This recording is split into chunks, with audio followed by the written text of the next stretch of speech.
Bienvenidos a Fragmentos del Tiempo. Donde la ciencia desentierra nuestra historia. Hoy viajamos a Lanzarote, a uno de sus lugares más enigmáticos, el poblado de Zonzamas.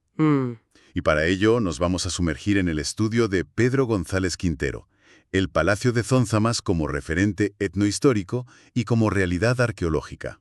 Un estudio clave, la verdad. Vamos a intentar entender los secretos de sus murallas, la vida de su gente y los misterios que las excavaciones modernas, han sacado a la luz. Es que Zonzamas lo tiene todo. Poder, conflicto, misterio. Es un sitio increíble. Pues vamos a ello. Para empezar, situemos el lugar. Zonzamas no es un asentamiento cualquiera, ¿verdad? Para nada. Está en la llanura central de Lanzarote, en Teguise, y esa elección, no parece nada casual. Claro, me imagino que buscaban una posición estratégica. Mente cerca del mar. Y sobre todo, un punto defensivo. Justo.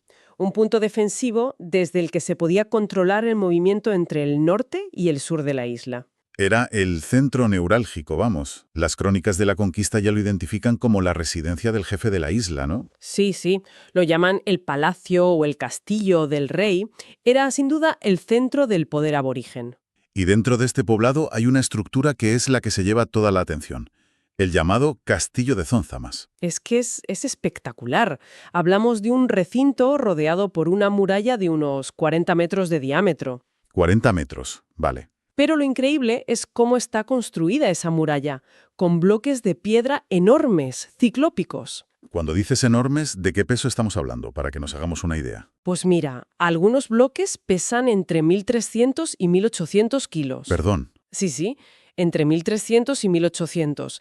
Es una construcción única en todo el archipiélago, no hay nada parecido. Pero es una barbaridad. Eso es. Eso nos lleva a la gran pregunta. ¿Para qué? ¿Para qué construir algo tan monumental? Ahí está el kit de la cuestión. Y no hay una sola respuesta, sino varias hipótesis que se barajan. A ver, cuéntame. Pues se barajan 4 posibilidades principales. La primera, que fuera un símbolo de poder. Ajá. O sea, que la muralla no fuese tanto defensiva como una declaración visual.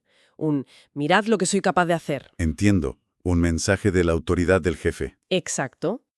La segunda hipótesis es la defensa externa, para protegerse de las incursiones de piratas que en el siglo XIV eran muy frecuentes. Europeos y africanos, claro. Eso es. La tercera le da una vuelta de tuerca. ¿Así? Que la amenaza no viniera de fuera, sino de dentro. ¿Cómo que de dentro? Que la muralla sirviera para protegerse de una facción tribal rival en la propia isla. ¡Ostras! Eso cambia el panorama por completo. Pinta una Lanzarote con conflictos internos muy serios. Exacto. Y la cuarta, que es muy interesante, es que fuera un granero fortificado. ¿Un granero? Sí, un almacén comunitario para guardar el grano y otros productos, para proteger los recursos vitales de la comunidad.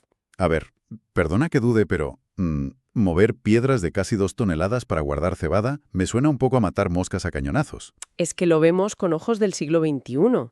En una economía de subsistencia, el grano es la vida. Protegerlo era proteger el futuro de todos. Piénsalo como una especie de caja fuerte colectiva. Vale, visto así, tiene más sentido. La caja fuerte del pueblo. Algo así. Esa idea de una defensa interna me ha dejado pensando. ¿Nos lleva a esa teoría de que Lanzarote estaba dividida? ¿No? La de los 2 reinos enfrentados. Efectivamente. Es una de las teorías más fascinantes. Cronistas como Torriani o Viera y Clavijo mencionan una gran muralla que dividía la isla en 2 mitades, de este a oeste. Pero, ¿esa muralla existió de verdad? Bueno, es un tema debatido.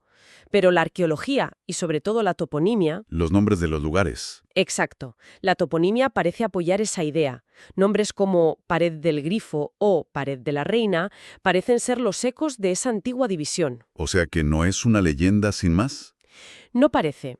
Y si trazas esa línea en el mapa, la partición crea 2 zonas con recursos ecológicos muy similares, cada una con su acceso a tierras de cultivo, pastos, agua. Una división muy calculada. Muy calculada. Sugiere una organización territorial pensada para garantizar la supervivencia de ambos grupos. Es como una guerra fría aborigen. Y, en medio de ese escenario de tensión, llega un actor externo, Lancelotto Malocello, el navegante genovés. A principios del siglo XIV, sí. antes de la conquista definitiva. ¿Y cómo afecta su llegada? Lo desequilibra todo. Pudo ser un catalizador, sí. Malochela no vino a conquistar, pero introdujo objetos europeos que daban prestigio. Claro. Y eso probablemente permitió a un jefe, en este caso el del norte, donde estaba Zonzamas, acumular más poder, diferenciarse del resto y romper ese equilibrio que había. El comercio como arma política. Justo.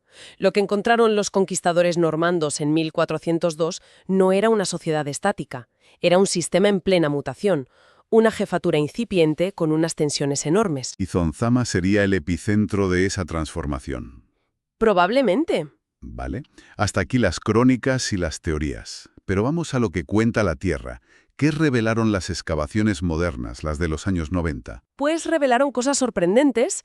Para empezar, que el poblado es mucho más grande de lo que se pensaba. Unas 10 hectáreas. ¿10 hectáreas? Sí. Y se han identificado al menos 2 grandes complejos estructurales, que además están construidos de forma muy diferente. ¿Cómo que diferente? Pues el complejo I es más ordenado, con un gran recinto de tendencia rectangular, mientras que el complejo II es más caótico, con muros curvos que se van adosando unos a otros, parece un mosaico de habitaciones. Poderoso. ¿Y qué nos dice la cronología de todo esto? ¿Cuándo se construyó y qué le pasó?